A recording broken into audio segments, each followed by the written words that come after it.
तिष्ठ जगदाधारे त्रैलोक्यं मङ्गलं कुरु शृणोषि कश्चिद्ध्वनिरुत्थितोऽयं मृदङ्गभेरीपटहानकानां वेदध्वनिं शिक्षितभूसुराणां शृणोषि भद्रे कुरु सुप्रभातम् शृणोषि भद्रे ननु शङ्खघोषम् वैताళिकानां मधुरं च गानम् शृणोषि मातप्पिककुक्कुटानां ध्वनिं प्रभाते कुरु सुप्रभातम्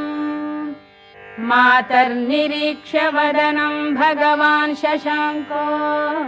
लज्जान्वितः स्वयमहो निलयं प्रविष्टः द्रष्टुं त्वदीयवदनं भगवान् दिनेशो